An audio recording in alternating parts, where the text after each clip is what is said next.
Hello YouTube, this is Morgan, Airspeed Prime here at my next Steven Universe video.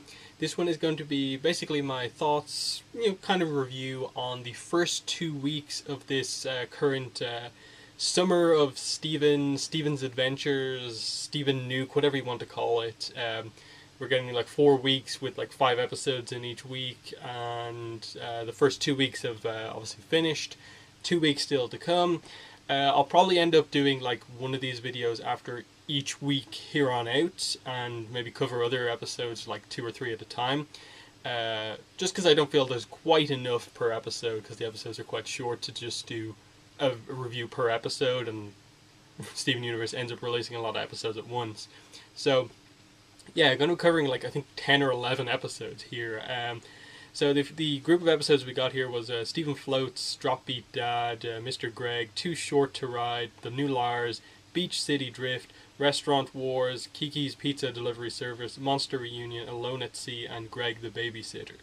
So let's just get straight into it with some general thoughts. Overall, I think it's been a little bit of a mixed bag in this current kind of like bomb of episodes, because it's really highlighted that this show is just very unfocused and a little bit all over the place, and that none of these episodes really link into each other. Like outside of the whole, I think at the end of Drop Beat Dad, that's when Greg gets the money, and that kind of transitions directly into Mr. Greg, which is kind of primarily about him using some of that money. And it kind of sets up, kind of Greg for the next couple of episodes. But really outside of that, nothing really links together all that much. They're all fairly standalone episodes, kind of more character focused than overall plot focused, and even the character focused episodes tend to be a little bit just kind of like side character rather than focused on the main things. So yeah, let's get into some specifics here. So Stephen Floats, this is an episode that's been out for a while. I think it aired in France like ages ago, so like I think everyone has seen this one, and like it's been discussed already. Just mainly introducing Steven's new ability to kind of float / fly, and he seems to use it a little bit later on, kind of more efficiently. So that's an interesting ability that he seems to have. They just seem to be introducing so many different abilities that Steven has, and that like he has kind of more than Rose was kind of implied to have. So they're definitely setting up something big for him if he ever has some kind of big moment. Drop Beat Dad, this was the kind of first one where like, oh, this is going to be a group of episodes where we focus on some of the more minor human characters. So we get Greg's former kind of manager, Marty, returning, and it's Sour Cream is his biological son, and we just get this. It was a fun episode. A lot of these episodes I think are fun, but I don't think there's a lot to discuss, just because I don't really care a massive amount about a lot of the other human characters. But, this one was interesting. The connection to Greg, what happens at the very end, revealing that Greg had actually made a lot of money for his song being used in, I think, burger commercials. So that was a kind of fun little reveal. But overall, it was just this kind of idea of Sour Cream realizing that, like, his actual, his current stepfather was actually kind of a better dad to him than his biological father, and it was just like, okay, nice little thing. Ultimately, I don't really care too much about that one. Mr. Greg definitely is one of the best episodes from this batch. Obviously it's a musical episode, but it's a musical episode, and it also deals with a pretty important relationship that we've had set up for, but haven't addressed really properly just yet, and that's obviously the kind of issues between Greg and Pearl based around their relationships with Pearl. Obviously they both love her basically, but she chose Greg, and Pearl always felt, to some extent a little bit, I wouldn't say betrayed, but she always felt like Greg kind of got in the way, and she was kind of worried, like, why didn't Rose choose me? And it was a big emotional thing that they addressed in a couple of episodes, and this one was kind of really well done because we obviously got a lot of the kind of emotions and feelings out through song. For me, the 2 best songs in the episode were It's Over, Isn't It? And then I Love Both of You, or whatever you want to call that one. I'd slightly prefer Steven's song, I Love Both of You, because I think it's arguably more important to the episode than just Pearl's solo song, though they are obviously both kind of like the core of what that episode is actually about. But I liked that what you got in Steven's song was, one, him basically saying that, like, you have a connection because you both care about me and I care about you. But there's also the kind of duality of, like, him saying it is effectively Rose saying it too. And I think you had one line of that song that was actually kind of sung by Pearl, or Steven kind of altering his voice to make it sound like the Rose. I mean, sorry. So that was really nice. It kind of had that kind of double impact of Steven and Rose kind of saying the same thing to both of them. That it was never really a competition. Rose cared for both of them. It's just that it was much more romantic with Greg than it was with Pearl. So definitely a fun episode to kind of fix that kind of bond that you feel should be close, and Steven doing that by basically saying you have a lot in common because you were close to Rose, and because she's gone now, you two can obviously have this connection because you are so close to each other. And so I just really like that as a kind of nice emotional episode. And it was just fun seeing them going to go to this other city and spend money and stuff like that. It was kind of fun. Too Short to Ride, and another, I think, one of the better episodes from this batch of episodes.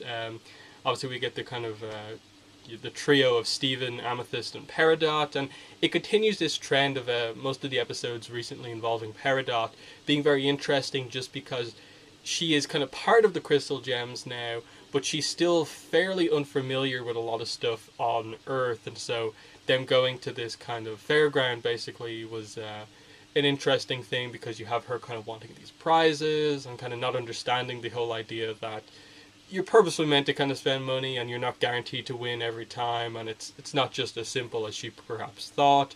But she had fun with everyone and she kind of got the prizes in the end. And then you had the more character filled kind of aspect of the episode of her her feeling kind of bad because Steven and Amethyst can transform, but she can't, and kind of her being a little bit mean about it at times in the episode, like, oh, I don't care about transforming, it's not really an effective skill.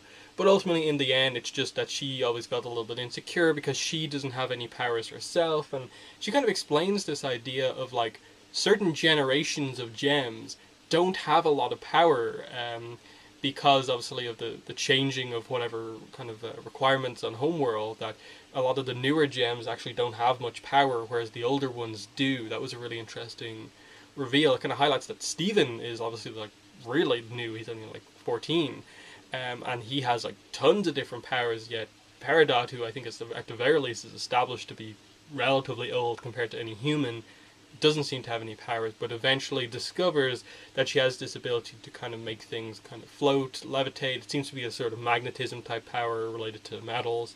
So that's kind of fun that she has that, and it'll be interesting to see where it goes from there. And then the other side of that episode was that it was just fun to see kind of Peridot interact with Amethyst again, because a lot of people are shipping those two together, and if Peridot is going to have a fusion at any point coming up soon, I think it will probably be with Amethyst. The other one I think people are thinking of is potentially Lapis, but I think that's more of just they want to make that relationship not kind of bad anymore, that they just wanted to say that, like, okay, they're on okay terms, but I don't think it's to the point where they're going to be the ones to fuse. So yeah, that was a fun episode. I liked a lot of the stuff with just, like, them giving Peridot a tablet and just seeing her go crazy with that on the internet. Like, she kind of basically gets, like, a Twitter account or something like that, and called herself the leader of the Crystal Gems. There was some really fun stuff with a really fun character of Peridot.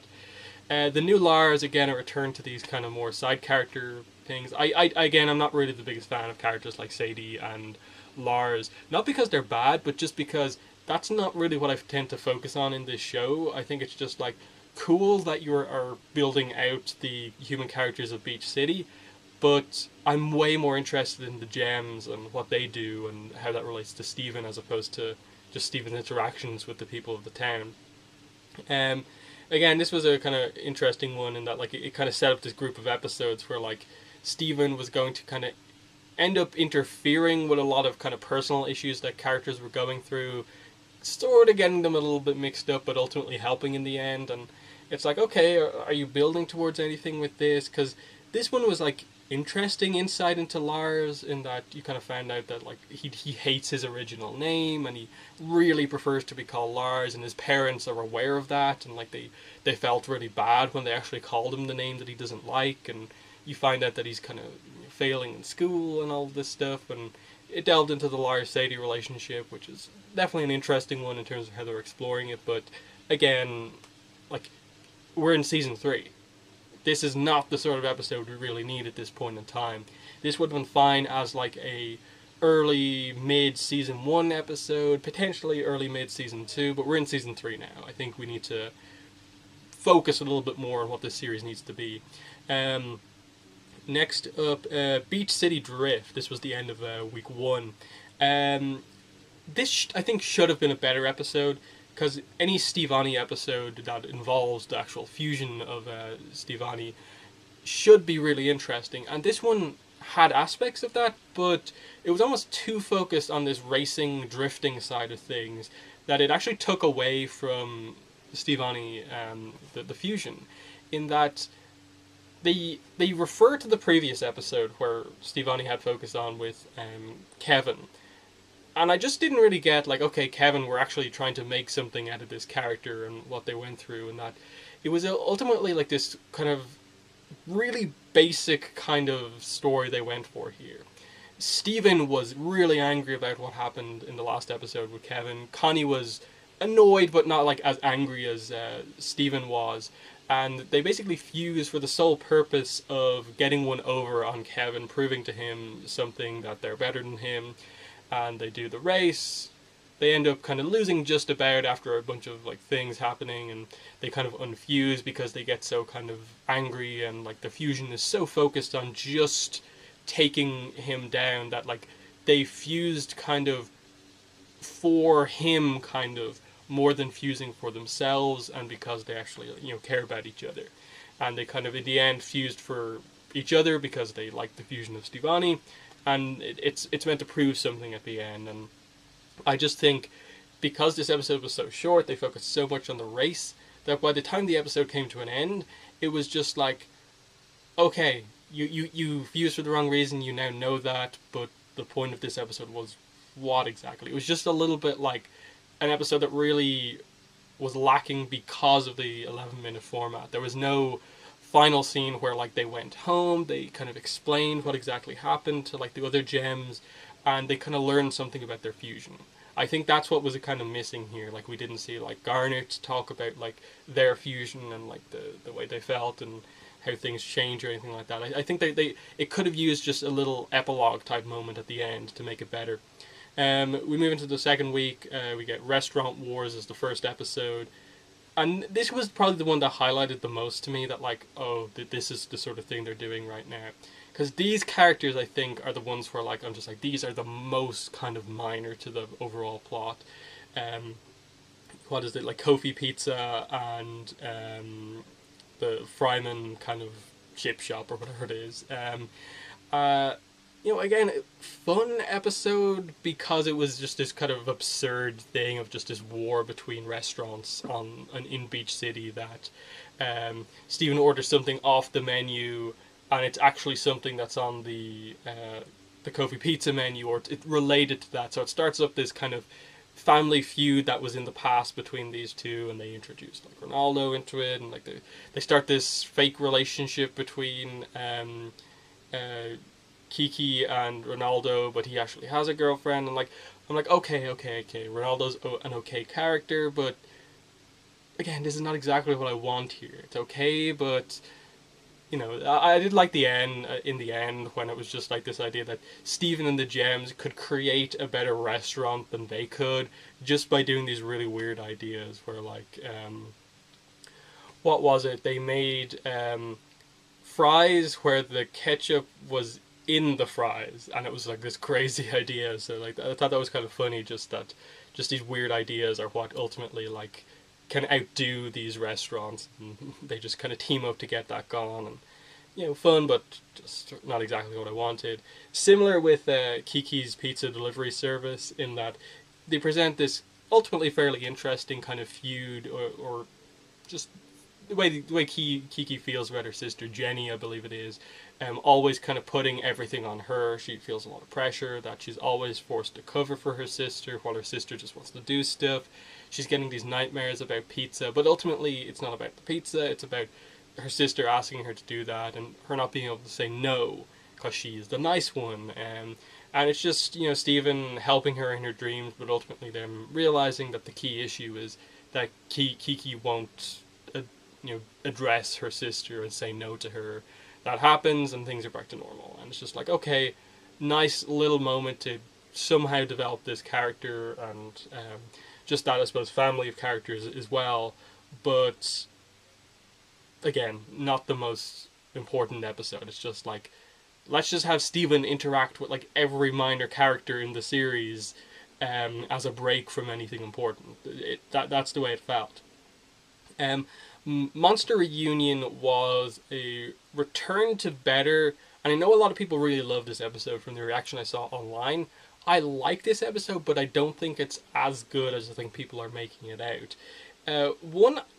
I definitely got the impression that Centipedal was relatively important when they kind of introduced that character, but I didn't really feel it was as important as this episode made it out, that like Steven decided he was going to use his healing spade on someone because it returned for some reason, and he decides to use it on this character of all of them.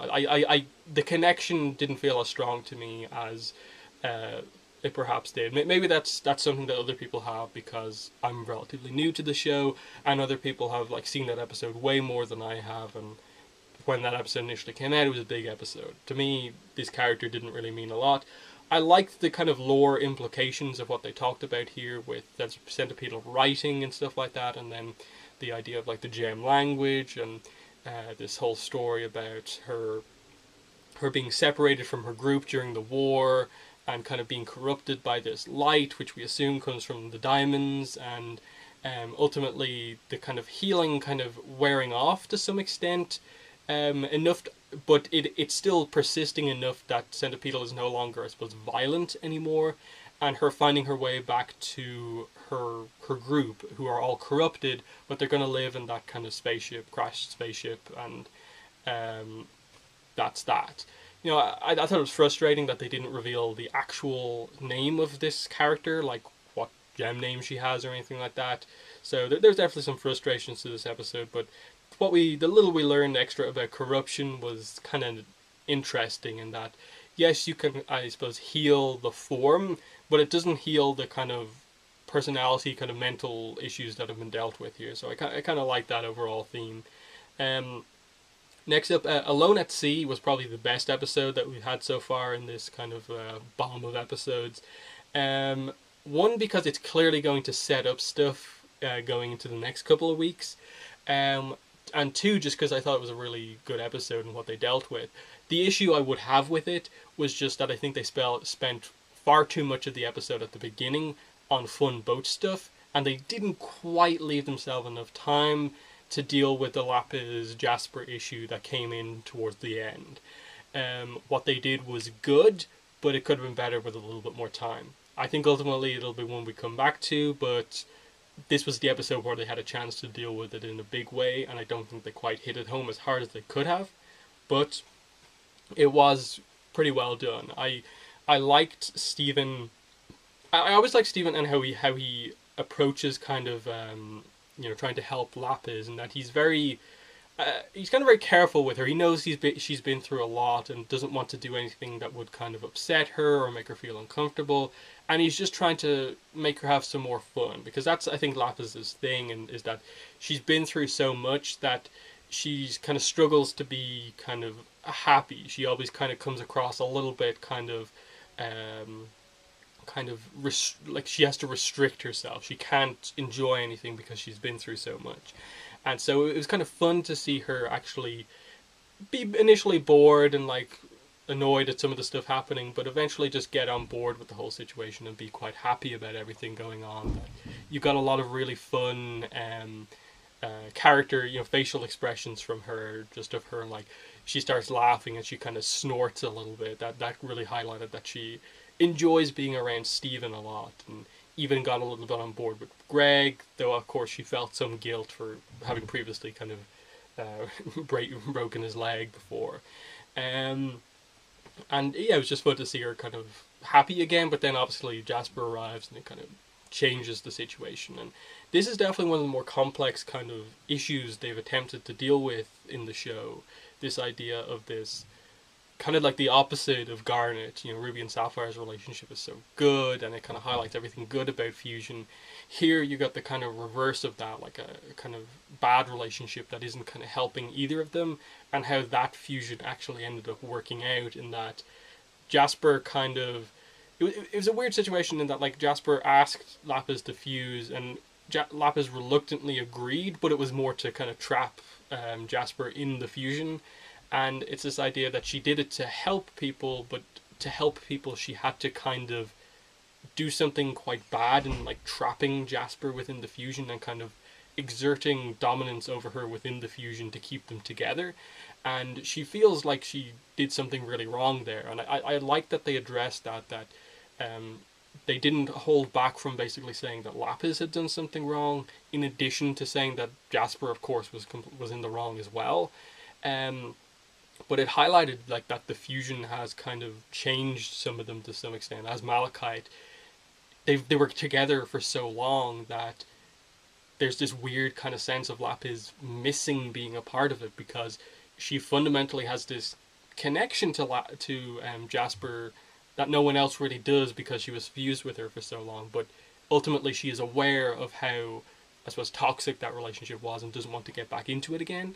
So I ultimately like where they went with it, in that it was again this kind of like the Kiki's delivery service episode of like just Lapis saying no, I don't want to be in this fusion again, and getting rid of Jasper. And what it's changed in Jasper is probably the interesting thing that they're setting up something with, in that she is now obsessed with fusion. I think it's more she's obsessed with fusion than she is obsessed with Lapis specifically.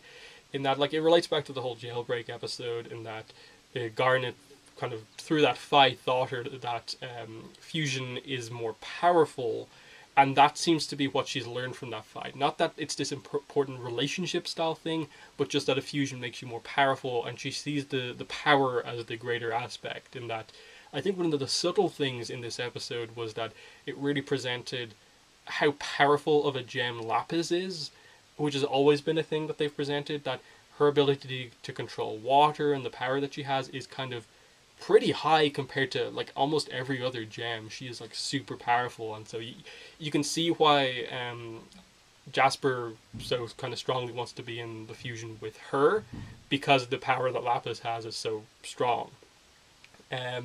But with it's obviously going to be interesting to see where they go from here. In that, are they just going to make Jasper out to be this complete villain who is just bad because of everything she did and wanting to kind of force Lapis into this relationship, or are they going to kind of try and teach her what fusion actually means? That yes, it makes you more powerful, but you should more be pursuing fusion because you want to be in this strong relationship, and potentially have like Garnet or someone like that show Jasper like why, not just in a fighting sense, but like more relationship style way, why fusion is actually like important and can like really change things.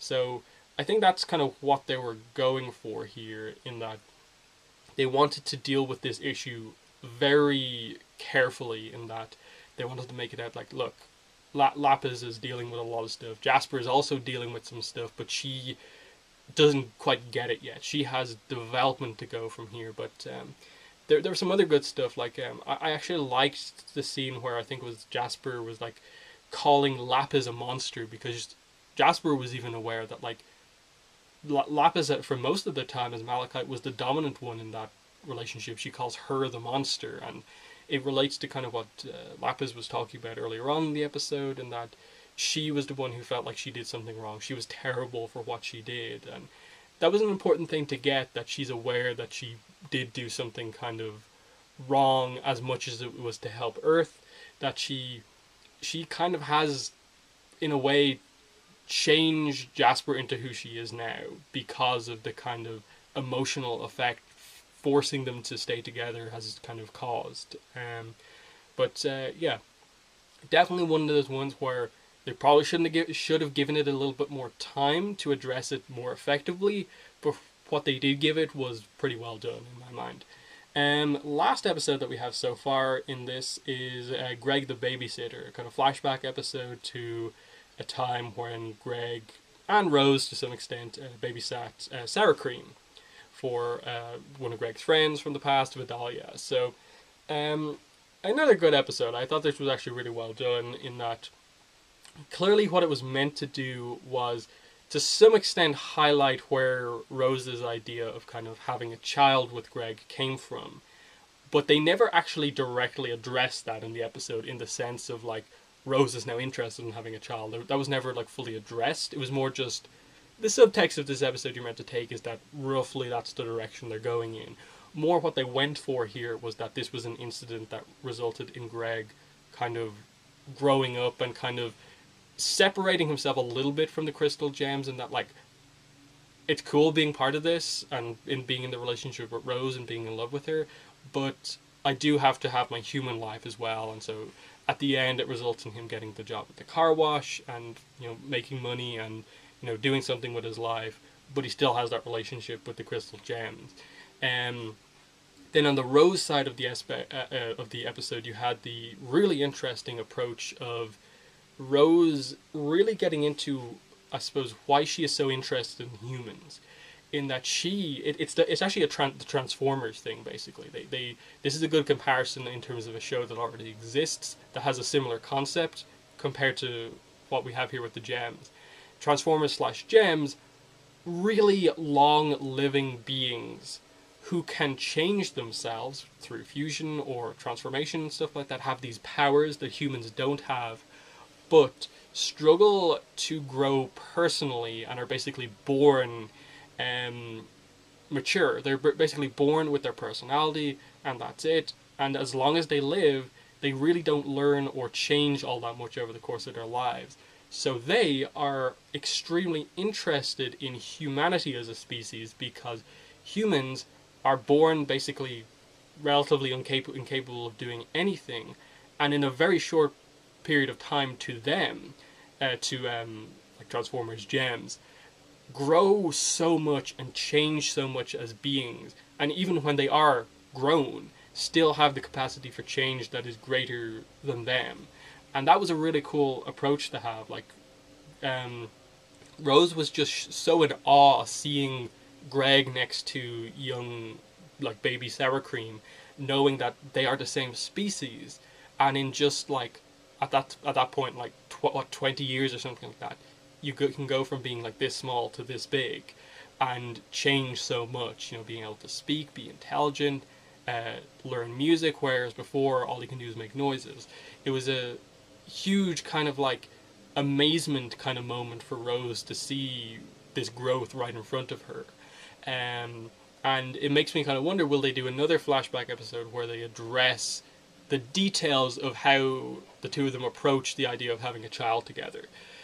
So I'm very eager to see where they actually go with doing that. But in general, a really good episode. You know, the actual, I suppose, plot of the episode ended up being a little bit more like comedic than kind of plot focused, in that the most of the episode was basically just Rose not fully understanding that with a really young child like that, you super have to look after them. You can't just leave them on their own. Like, she thinks of Greg, that he can do anything he needs to, and she just treats Sour Cream like a young child without actually realizing that, no, a young baby, you basically have to constantly keep your eyes on them and be super responsible with them.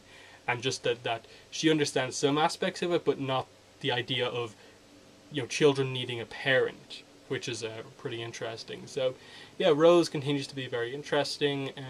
There's still, I think, a lot more to learn about her, but that will come in time, I assume. So, yeah, that's basically my thoughts on this week's batch of episodes, the first 2 weeks' batch of episodes.